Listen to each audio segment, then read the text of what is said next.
Hello everyone, I'm Dania from Sharmki Makerspace. So let's proceed sa practice problem 2.4. So ang difficulty nito is medium, duration niya is 15 minutes. Target volume niya is 42,236 millimeter cube. So, okay, parts origin is indicated in red. So makikita natin yung origin niya is nandito sa dulo ng mounting pegs. Okay, let's start. Tayo SolidWorks, open new part. Tayo sa front plane, sketch. Kuha tayo ng circle. And then, circular sketch pattern. Gawin natin yung tatlo lang since tatlo lang naman yung pegs. And then, center plane. Oops.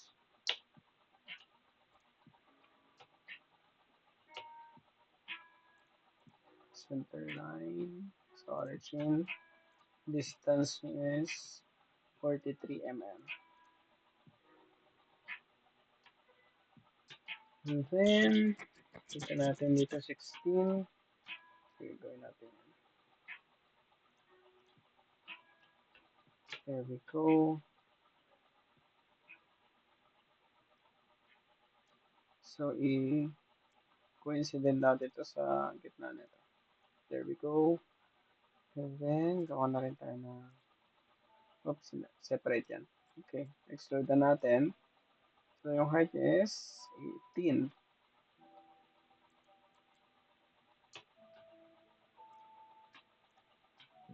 And then, from here, gawa tayo ng sketch below na sukat niya is 40 times 2. Okay.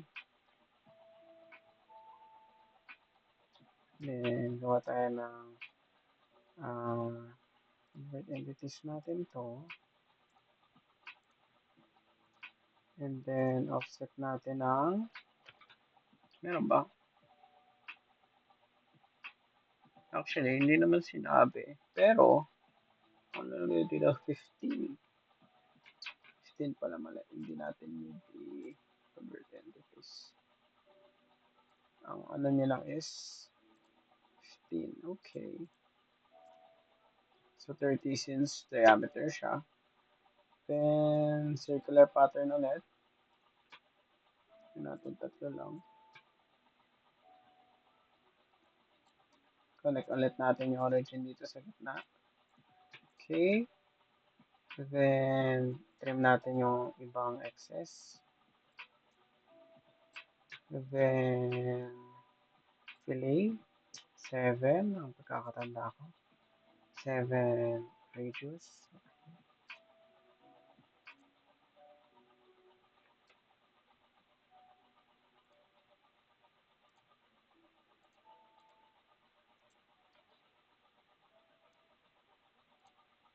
Okay, there we go.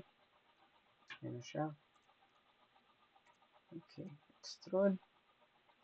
Papuntang baliktad. This side. Kita natin. Pabalik siya. So, 3. Okay. And then, sketch. Convert entities. Offset natin ng 3. Reverse. Extrude. 3. Okay, then meron siyang holes.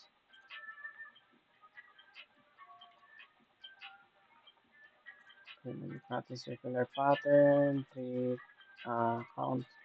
Ano ito? Count lang pala. So, meron siyang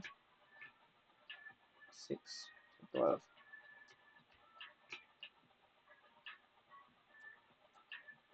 So, that's origin. Extrude cut. So, 18 yung height. 6 na dapat matitira. So, 12. And then, isa pa. True naman. Since circular sketch pattern, gawin lang natin 3. Origin is hindi na naman nakalock. Then ito is 3 ang alam ko. 3 wages 6. Gawin natin 6. Okay, there we go. It's red cut through all. Okay, let's check kung okay na siya. Evaluate as properties. 41,586.39. Kuha ba? So, mas mababa ng onte. So, let's double check. So, ang regis nito is that's 16. Tama ba? Regis niya.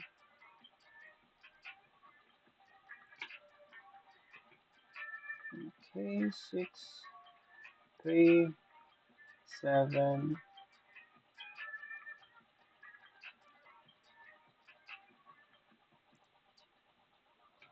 Oh, 18. Ano natin kung nakuha natin to? Measure. 6. Ano naman? Ito medyo sketchy. Bakit diameter yung pinapakita dito?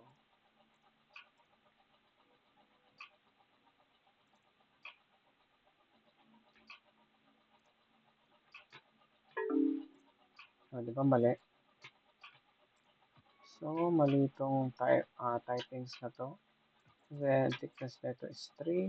Di ba to?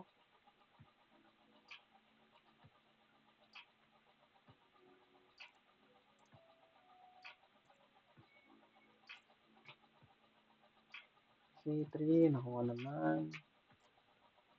Then, ito is 3 din. Offset niya is 3 since may kita natin dito is ano yun siya? Wala na bang iba na dimensions? Kulang siya na instructions. So, minsan may mga typo na ganito. So, hindi naman natin kailangan mag-invento, no? Para makuha yung saktong volume niya kung yun, ito talaga yung binigay. So, makikita natin, 43. Okay. 42 to, 43 doon. Tama lang. Kuha natin lahat. So, mga yun lang. No? Medyo weird. Kasi kadalasan hindi naman siya mali dapat. Since for examination to, since sinusunod lang natin yung instruction, pero iba yung lumabas ng volume natin, no? Ayun na, same pa rin. To 1,851. Then, do kinopya natin yung exact dimensions. So, yun lang guys. Thank you for watching. So, may mga services din ako. Hindi na lang ako nagtuturo ng SolidWorks tutorial. I also do 3D printing and ayun nga, 3D modeling, just like this. So, gumagawa din ako ng prototype ng thesis. If you need help, I can do it as well. Pwede ko kayong i-3D model. Then, ayun, if may need kayong help or something for about designing, you can contact me sa aking email, sa aking social media. Yun lang guys. See you on the next video. Bye-bye.